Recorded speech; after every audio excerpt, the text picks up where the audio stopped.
The conversations with young people about sexuality ideally should be happening before young people have got partners and are thinking about intercourse. Okay, it's really important to talk to all teenagers, full stop, early as possible, in a way that they're going to understand about the changes that are going to happen to their body, who they might be attracted to, be it a crush on a school teacher or a bus driver, right through to being attracted to same-age peers. Children and young people have to be taught that this is normal and that they will be sexual beings. Clearly, things need to be done in a slightly different way to what you would say a normally developing 14-year-old. Sometimes, doing things more in a one-on-one way, using materials for a child rather than a teenager might be more appropriate. Most of them get there in the end, but it needs to be an ongoing chat. Just assuming that they know stuff, like most other 14, 15-year-olds, can be a big mistake. We need to be careful to acknowledge and recognise that not everyone's going to be heterosexual, and to make sure that the doors are open for all those discussions and space for different approaches to life. People need to know that sexual activity with themselves and the right person is completely okay. But they also need to know that there are right times and right places and the right people. There's books in the library that may help, which explain in picture format what a man and a woman do, and also how babies are made and why they grow pubic hair and why women grow breasts and why we all have to go through that stage.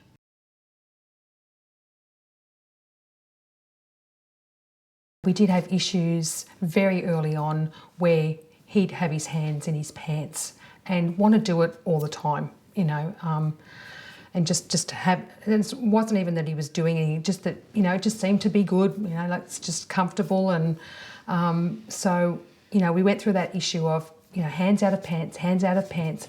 Peer support helped because he knew he couldn't do it there. School helped because they have a no touching policy, and you've got to also, keep your private bits private.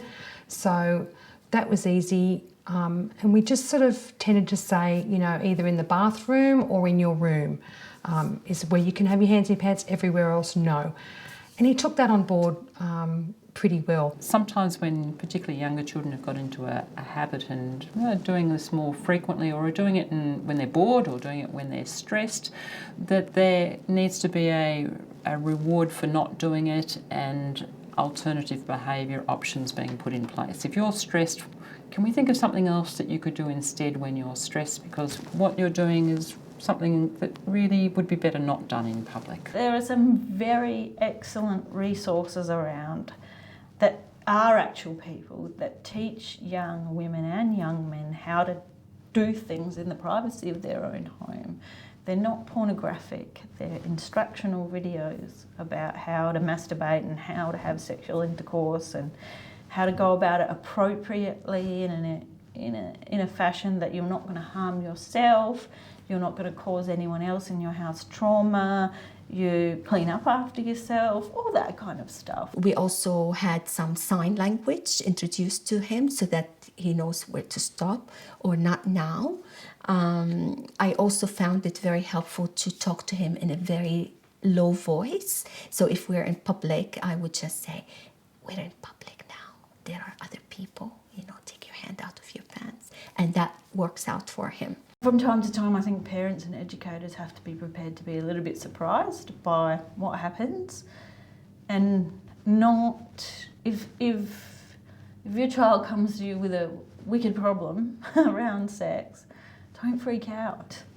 You have to just say, okay, well, this is something we're going to have to deal with, and we deal with it openly and get as much support as we can to do this now, because this is something we can deal with now.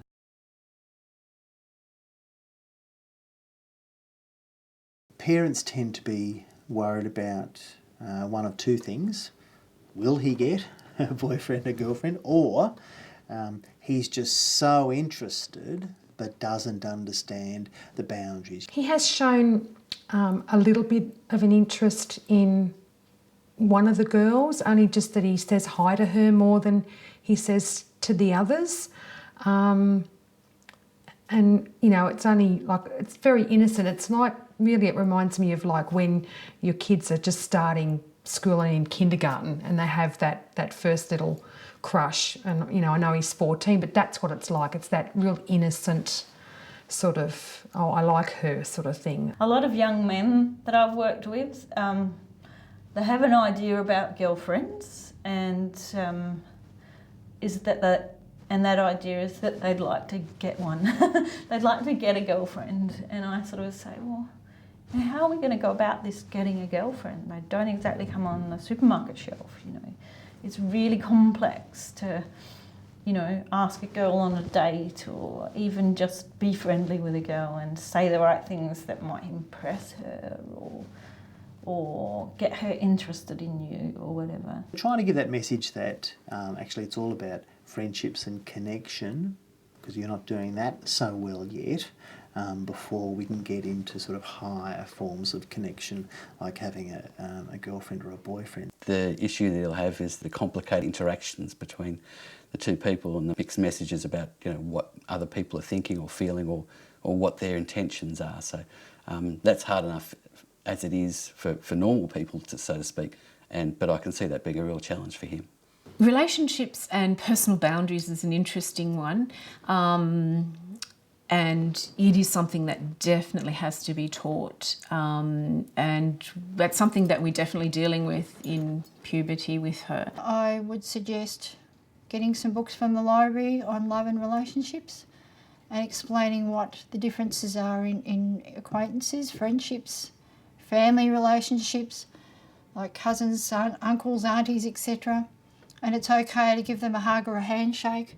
Teach them how to have a handshake. I'd be a bit careful about making sure that you left your options open, because not everyone's heterosexual in their inclination, so I'd be cautious about saying partner and that you may become interested in other people.